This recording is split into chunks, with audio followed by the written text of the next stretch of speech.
Come on.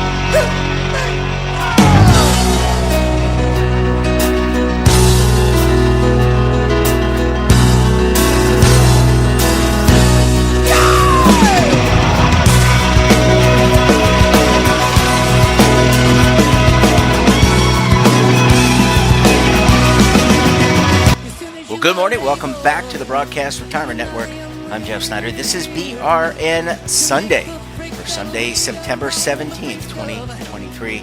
We've got another great show for this week as the Legal Eagles, David Levine, Kevin Walsh of Groom Law Group, and Oliver Rennick of Schwab Network are standing by to break down all the news and events for the week. So sit back, relax, enjoy this episode of BRN Sunday.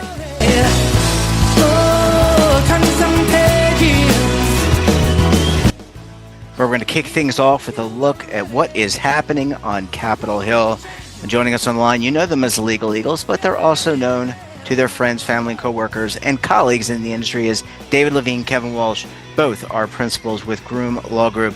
That's an employee benefits law firm based in Washington, D.C. Eagles, so great to talk to you. Thanks for joining us this morning. Jeff, as always, it's great to be here. We hope people are getting off to a good start for their fall. And little to no surprise, the DOL is active, and we've got some interesting things to talk about this week. Yeah, absolutely. Thanks for teeing that up, David. And Kevin, I want to come to you because we were talking about this could happen now that the Department of Labor Fiduciary Rule lands at the Office of Management and Budget. So want to get your thoughts about that. Yeah, so, I mean, we talked about this last week, and last week we, just to do a little bit of behind the scenes, we recorded our segment on Friday morning predicting that DOL was going to send something on fiduciary in the near future. Well, they sent a new proposal over that same day. So Friday afternoon, and it became public that something is in the works Saturday morning.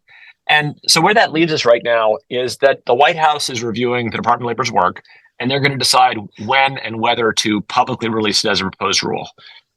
Typically, this process takes somewhere between 30 and 90 days, which means that we're likely to know the contents of this proposal, either around Halloween or possibly around Thanksgiving or possibly, even later than that. But one thing to keep in mind that we wanted to talk about this week is that, this isn't rulemaking in a vacuum. This rulemaking builds on rulemaking they've done or builds on rulemaking they've tried to do kind of Jenga style over the past 10-ish years. In 2016, DOL overhauled the definition of fiduciary. That rulemaking would have, really broadened the swath of who is a fiduciary, capturing essentially all distribution in the plan space and IRA space, whether you're an advisor, a broker dealer, an insurance distributor. Ultimately, that rule was killed by the Fifth Circuit. DOL was undeterred. In 2020, they came and they didn't do rulemaking, but they issued some, language in a preamble to something saying, we know that the definition has a regular basis prong, but we think regular basis can be satisfied on the very first contact you have with somebody if you're hoping there's going to be future contact. So, I mean, I've always referred to this as you can be in a relationship the moment you swipe. Then that rule, has run into trouble. In Florida, that policy was vacated. There's ongoing litigation down in Texas where DOL filed a brief kind of to support ending that litigation this past week. But, again, the idea that the first contact can be fiduciary appears to have met its demise once again in Florida and Texas. Where does this leave us? It leaves us with DOL in a bit of a box. There's a sense that they would like to broaden the scope of who's a fiduciary to capture more brokers, to capture more insurance distributors. But at bottom, it seems as though ERISA requires a relationship of trust and confidence. And it's going to be interesting to see how DOL tries to thread the needle between the prior decisions and potentially expanding the definition of fiduciary. And David, I want to come back to you because this was released on Friday. Already, there have been, I think on Saturday, statements released from a lot of industry groups kind of, I don't know if you call it against this rule, but wanted to get your perspective on this because, of course, you're going to have, I like how Kevin described it as Jenga. I was not very good at Jenga, by the way, but I'm really good at Icebreaker or Don't Break the Ice. That was one of my favorite games. And there has been a lot of opponents or people that are against this new rule, at least in its current form. Well, Jeff, you make a great point. And inevitably, with any policy change coming out of EBSA these days, you've seen a lot of litigation, not everyone, but in a number of cases. And I think one of the important takeaways to keep in mind right now is nobody definitively knows what is in this proposal. There is belief it could be getting to the rollover discussion given the court cases. It could be also addressing annuity products and how they are, and the fiduciary rules applicable there. You've seen some comments from some trade groups on this that have been out in front of it. The answer is we have to wait and see. And I think for right now, to sort of break it down for the different constituencies, there's clearly this is over at the Office of Management and Budget. They're reviewing things. The White House, as Kevin said, people could say, we want to have meetings saying, why are you even doing this given the court cases and what's gone on? We're going to see that. If you're interested in that, we know people who are. We're involved in like a whole bunch of discussions on this. Then there are those who are going to wait for it to come out and there'll be comments and then a final. So we have to see a little bit. If you're a plan sponsor, everybody's saying it's going to mean this. I've seen a lot of that. For right now, my suggestion, if you're a plan sponsor, is be aware, watch, listen, but you don't have to jump in any one direction. So let's see what we get if you're a sponsor. And for the other folks who have specific concerns, that's why they're jumping in now. That's why those clients we work with in those areas are. That's the practical discussion for right now. Yeah, well, you said we don't know what we don't know, right? We just don't, we haven't seen anything. So we have to wait up to 90 days as you gentlemen have laid out. Guys, we're going to leave it there. Always great to talk to you. Look, this is a evolving world and we have to see how things are going to be fleshed out. Gentlemen, thanks so much for joining us. We look forward to having you back on the program again next week. Thanks for having us on, and thank you, listeners. Bye, gentlemen. Have a great weekend. Bye.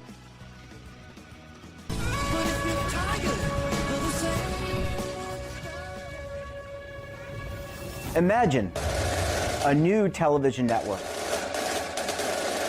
that will make you richer, healthier, and in control of your financial future.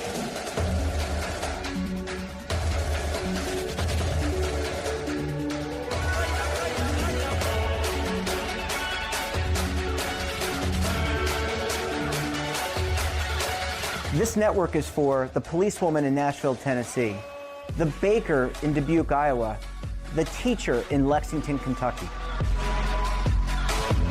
We want to make the idea of savings and retirement culturally relevant. But what do you see as a defining issue of the midterms? Especially for the smaller businesses. I mean, they are the lifeblood of the American economy.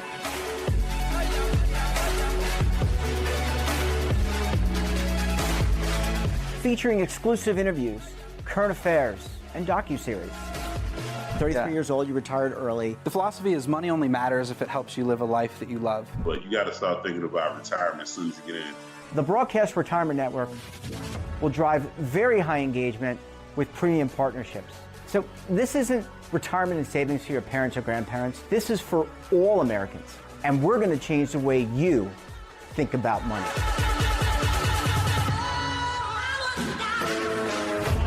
Welcome to the next frontier of retirement and savings. This is BRN, the Broadcast Retirement Network.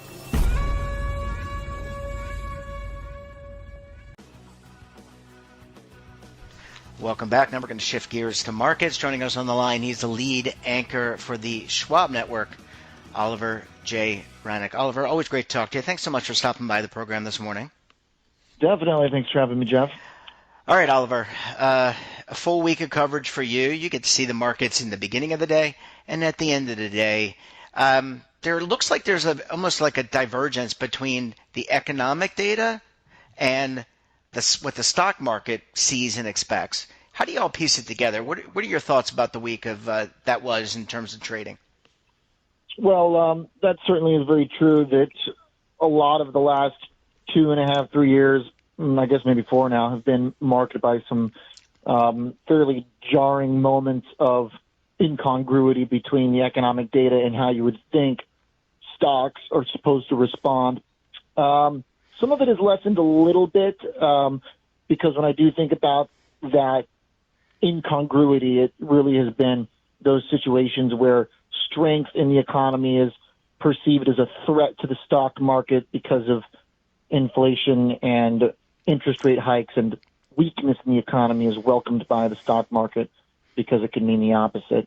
And we are still getting some of that, but it hasn't been quite as pronounced because we're more sort of in this mode where the economic situation is better than expected. Everybody thought we were generally going to be in a much worse spot right now at this time this year, and we're not.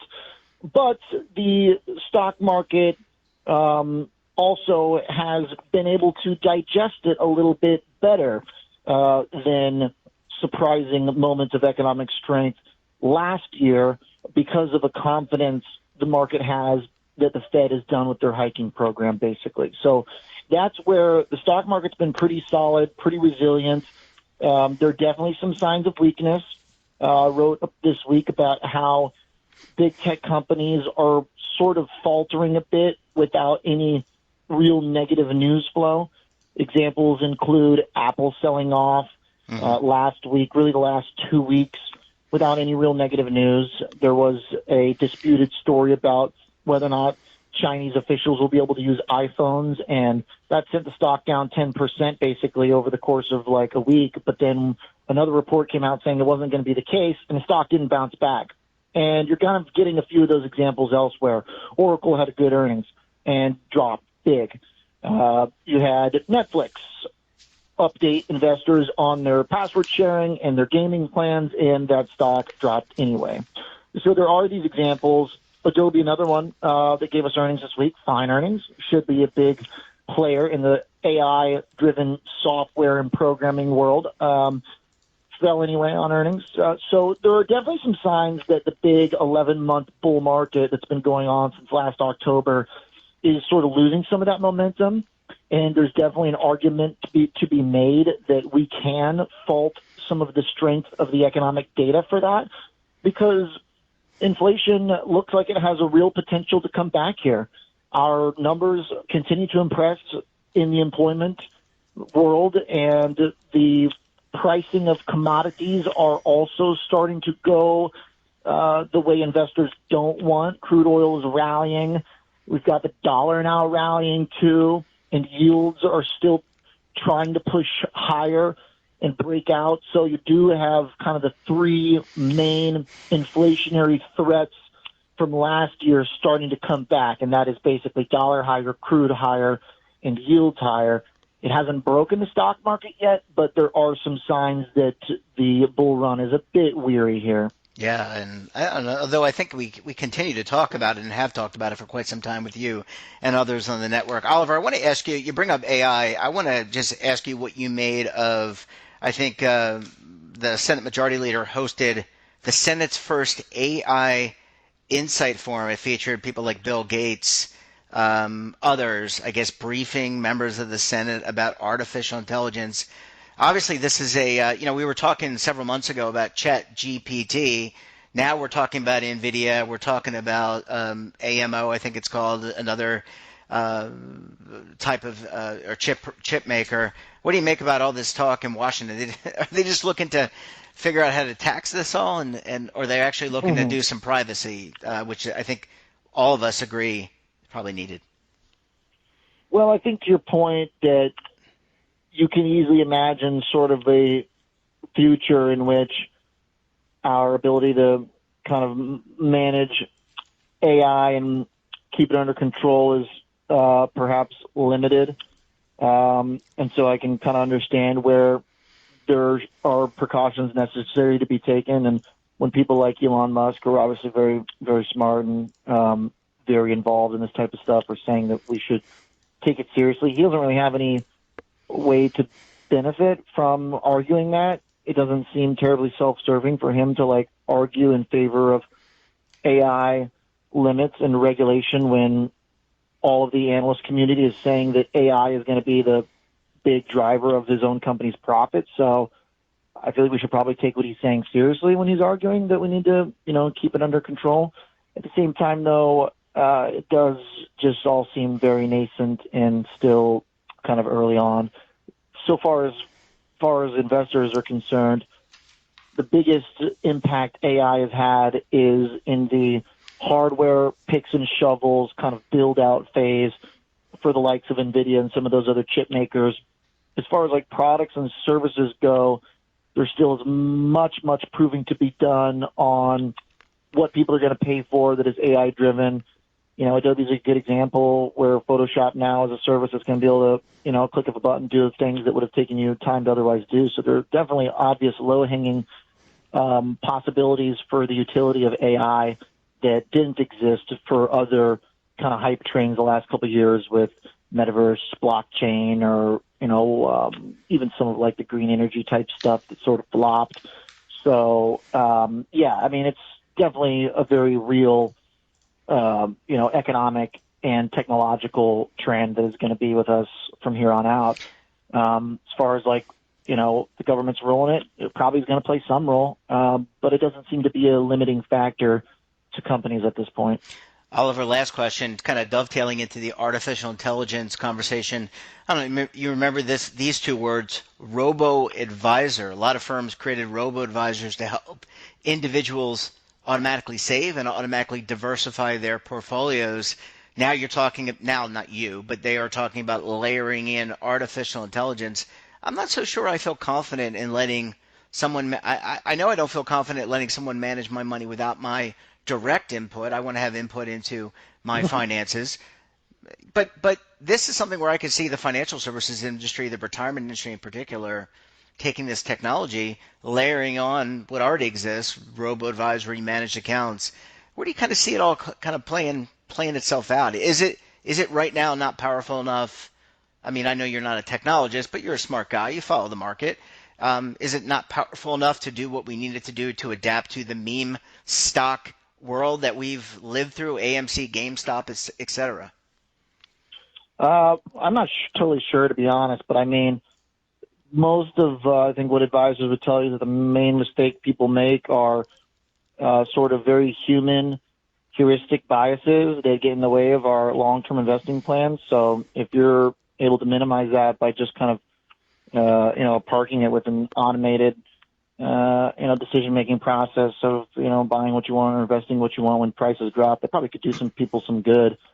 But as far as like how AI is going to affect the investing world, right now that's showing up in ETFs that use AI models to pick stocks and stuff. I mean, it's essentially just sort of the natural progression of what already takes place with algorithmic trading and investing, which are essentially robots already programmed by humans. I mean, ultimately, this is where some of the discussion about AI becomes a little bit reductive because a lot of like the applications still today, they're going to be algorithms that are programmed to make decisions on their own, which is artificial in a way, but they're still following a program that's going to be coded by humans, so subject to biases.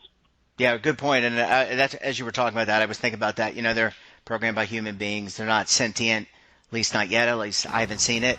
But I guess we'll have to wait and see. Oliver Rennick, always a treat to talk to you. Thanks so much for your very thoughtful analysis. We look forward to having you back on the program again very soon, my friend. Thanks, Jeff. Take care. Bye-bye. Bye. And that wraps up this episode of BRN Sunday.